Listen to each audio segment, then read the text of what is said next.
မိမိဘာလုပ်ချင်တာလဲဆိုတာထက်ဘာလုပ်နိုင်လဲဆိုတာကိုအရင်တွေးပါလူတိုင်းရဲ့ဘဝမှာအိမ်မက်တွေရင်မှန်းချက်တွေရှိကြပါတယ်တချို့ကကဘာပတ်ခီးထွက်ချင်တယ်တချို့ကကိုယ်ပိုင်လုပ်ငန်းတစ်ခုခုထူထောင်ချင်တယ်တချို့ကတော့အမှုပညာရှင်တရားဖြစ်လာဖို့အိမ်မက်မဲ့ကြတယ်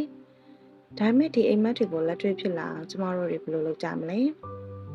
ကြီးမားတဲ့အိမ်မက်တွေရှိနေပေမဲ့အဲ့ဒီအိမ်မက်တွေကိုအကောင့်တွေပေါ်ဖို့ဘာတွေလုပ်နိုင်မလဲဆိုတာကိုတွေးဘူးရဲ့လားကျမအနေနဲ့ကြံပေးရမယ်ဆိုရင်မိမိဘာလုပ်ချင်တာလဲဆိုတာထက်ဘာလုပ်နိုင်တာလဲဆိုတာကိုအရင်တွေးစီချင်ပါတယ်။ကို့မှာရှိတဲ့အိမ်မက်တစ်ခုကိုလက်တွေ့အကောင့်ထဲပေါ်ဖို့ဆိုရင်ကို့မှာဘလို့ရင်းမြစ်တွေဘလို့အခွင့်အလမ်းတွေဘလို့စွမ်းရည်တွေရှိလဲဆိုတာကိုအရင်ဆုံးသိထားဖို့တော့လိုအပ်ပါတယ်။ဥပမာအနေနဲ့မင်းကကမ္ဘာထိပ်တန်းစီးပွားရေးသမားတစ်ယောက်ဖြစ်ချင်တယ်။ဒါပေမဲ့လက်ရှိမင်းမှာစီးပွားရေးဘုဒ္ဓတာမရှိသေးဘူး။အရင်နည်းလည်းမရှိသေးဘူးဆိုရင်ဒီအိမ်မက်ကိုချက်ချင်းအကောင့်ထဲပေါ်ဖို့ခက်ခဲနိုင်ပါတယ်။ဒီလိုအချိန်မှာမင်းအနေနဲ့ဘာလုပ်နိုင်မလဲ။စီးပွားရေးဆိုင်ရာသင်တန်းတစ်ခုခုတက်မလား။အလုပ်သင်အဖြစ်အတွေ့အကြုံတွေစုဆောင်းမလား။ဒါမှမဟုတ်ငွေစုဖို့ရန်အတွက်ကြိုးစားမလား။ဒါတွေကိုစဉ်းစားရမယ်။ကို့မှာကြီးကြီးမားမားရင်မှန်းချက်အိမ်မက်တွေထားတာကောင်းပေမဲ့လက်တွေ့ဘဝမှာဘာလုပ်နိုင်လဲဆိုတာကပိုအရေးကြီးပါတယ်။မင်းအနေနဲ့လက်တွေ့ဘဝမှာမင်းဖြစ်ချင်တာတွေနဲ့ထပ်တူကြကြမှာကြမယ်။ဒါပေမဲ့စိတ်ပြည့်အားငယ်နေလို့တော့မရှာပါဘူး။အဲဒီတော့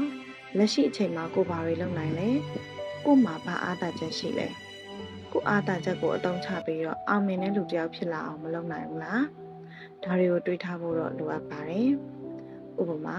မင်းကချက်ပြုတ်ရတာကျွမ်းကျင်နေဆိုရင်ဒီစွမ်းရည်ကိုအသုံးပြုပြီးမိမိသားစုအတွက်အရသာရှိတဲ့အစားအစာတွေကိုပြင်ဆင်ပေးတာဒါမှမဟုတ်အသေးစားအစားအသောက်လုပ်ငန်းတစ်ခုစတင်တာမျိုးတွေလုပ်နိုင်ပါတယ်နောက်ဆုံးအနေနဲ့ပြောချင်တာက